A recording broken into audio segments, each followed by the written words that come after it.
graduate, which is two words, gradually, indoctrinate. You put them together, it becomes graduate.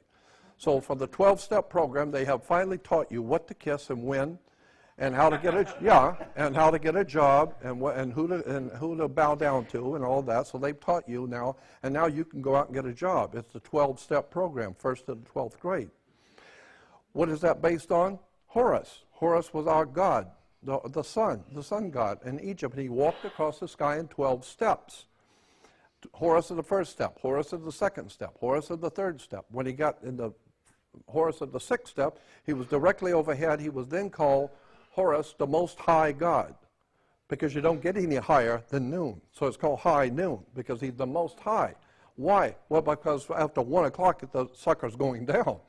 So he was the Most High at 12 noon. And so Horus walks across his 12 steps. So we say the same thing today. Same thing. We have 12 Horuses. But instead of H-O-R-U-S, we make it H-O-U-R-S. Becomes hours, changing the U and the R. Now it becomes 12 hours. No, it's 12 Horuses. And Horus represents light. The sun represents light. Light in Latin is Lucius.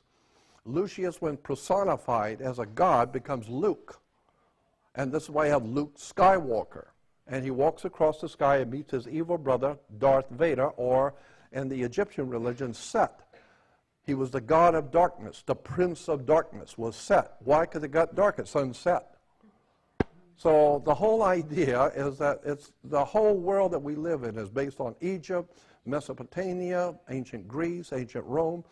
All of the stuff that we live in this world is based on ancient religions and cults and secret societies and Masonic orders, and the people of this world have no idea in the world what's going on. I've spent 48 years studying occultism, mysticism, words, terms, legal terms, government, international banking, theology, religions. I'm telling you, there's a world of knowledge you have never been told. That's been right there for you, but it just never occurred to anyone to sit down for 48 years and study this stuff in the dark. I mean, I have a high respect for all religions, for all belief systems, but I'm telling you, it needs to be based on wisdom and knowledge. Let me give you an example in the Old Testament.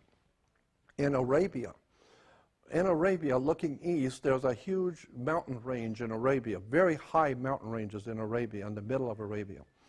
And so the Arabian people on this side, looking east, every night the moon would come out of the mountain. The moon would rise in the east, and it comes up behind the mountains. So the ancient Arabians, talking about thousands of years ago, they believed the moon was a god. It was a moon god. And obviously he lived in a mountain. That's obvious, because every night he comes up from the mountain. So he lived in a mountain, and his name, the name of the moon god in Arabia, was Sin, S-I-N, Sin. And a mountain in the ancient Arabic, a very ancient language, was Ai. It's translated Ai. Ai is a mountain in the ancient language. So the god Sin lived in his mountain, Ai. You put them together, it becomes Sinai. No, there was no Sinai. There's a god Sin in the mountain called Ai. Airhead, wake up. It's just the worship of a moon god. This is why the Jews have their celebration after sundown, because that's when the moon god comes out. They're not going to have their holy days in the daytime. That's when the Christians are worshiping the sun. But God said, you don't want to have your holy days when they're worshiping the sun on Sunday. With the Christians who worship in the sun, the Jews are worshiping the moon. So we wait till after sundown. Then we have our holy days. It's because of the moon god comes out, and it's in Sinai. And, you know, and God, I could go on for hours explaining where these concepts and ideas have come from. That's why if you go to Israel and you go to a synagogue, it's not spelled S-Y-N, it's spelled S-I-N, synagogue. Because Sin is the god of the moon, Agog, which is, we get from that, the Gog and Magog, or Gog. Synagogue is the house of the worship of the god Sin, Synagogue. S-I-N, not S-Y-N. So I'm just... Huh? I'd love to see you do a big, long, all-day seminar. Oh, yeah, I could sit and talk for days on this stuff. Days, several days. That'd be great. Yeah. That'd be great. I could sit and talk for days on this subject of religion, theology, where all of these things have come from. a lot of people ask me, well, where did you get this document or that document? Where can we read about this or that? Well, what I've done is I have downloaded. Give me that DVD. What I've done is I have, thank you. I have downloaded all my files in one computer. I got about 3 or 4 of them, but in one computer I have all my text documents, PDFs and all that. So what I've done is I've just downloaded all of my documents from my computer into a DVD. It's like, I don't know, 5,080 different items, 161 different subjects, 3.4 gigs of documents on religion, government, courts, just the crap of the world, everything. Everything is going on. It's all here. All the documents are all here. And you find out where all this stuff really comes from, and the worship of Saturn. And Saturn was in the old Phoenician language. In the ancient area where we call Israel and Lebanon today was called Phoenicia. And in the old Phoenician world, they were worshipers of the planet Saturn. So when the Hicks tells people that we call Hebrews today, incidentally, the word Hebrew is a derogatory term. It's like calling a Mexican a wetback. It's not a very nice term. And so calling someone a Hebrew is not, it's a derogatory term. And incidentally, the Jewish yarmulke, it's not Jewish at all. That's Roman. That's why the Holy Father wears the yarmulke. The cardinals wear the yarmulke. Rome was here before Jews. And so under the Roman Empire, the Jews were ordered to show respect for the Holy Father, or we're going to cut your head off. So you show respect for the Holy Father, you are under the Holy Father. So you show respect by wearing the yarmulke. So today we got Jews running around with yarmulkes thinking it's Jewish. Not Jewish. It's Roman. The entire system of religion is Roman. The white man's world has dominated the earth with religion. And the Jews think that they are a monotheistic religion. No, not monotheistic, henotheistic. Christians think that they've got a corner on the truth, and they don't realize it's just worshiping the sun. Let me give you an example. We got a couple of moments. Let me give you an example. I want to try and understand what I'm saying here. All of the religious concepts and ideas in Christianity and Judaism come from the northern hemisphere. We don't have anything in our Christianity or Judaism that comes from the Aztecs or the Mayas or the Aborigines of Australia.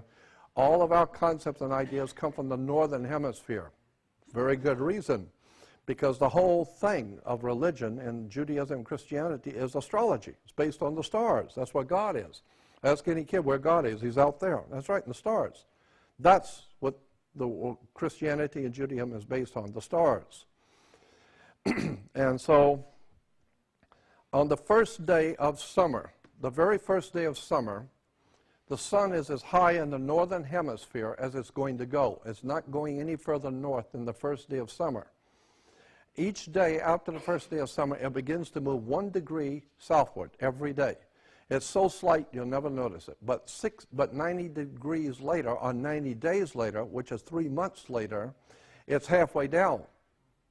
So when he was high in the northern hemisphere, he started summer, and summer begins in the constellation of Leo. He was the Lion King, like Disney's Lion King. The Lion King is the sun in the constellation of Leo that begins summer, the Lion King, the lion of the tribe of Judah. It's Leo, the constellation of Leo in summer.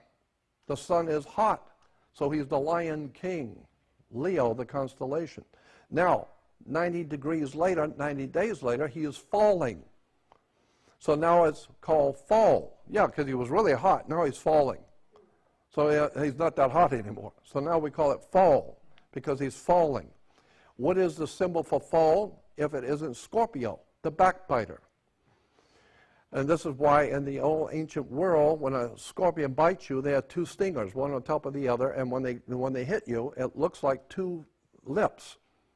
And then so the ancient people said, you just got the kiss of death. He just kissed you off. Because you just got bit by a scorpion, and that's the kiss of death. That's why the mafia gives you a kiss of death. That's where it comes from. So Scorpio is the backbiter. He's the one that goes behind your back and rats on you, and he's the backbiter and causes you to die.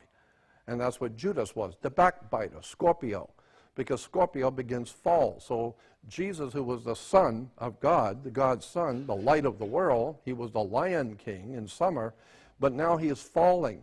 And so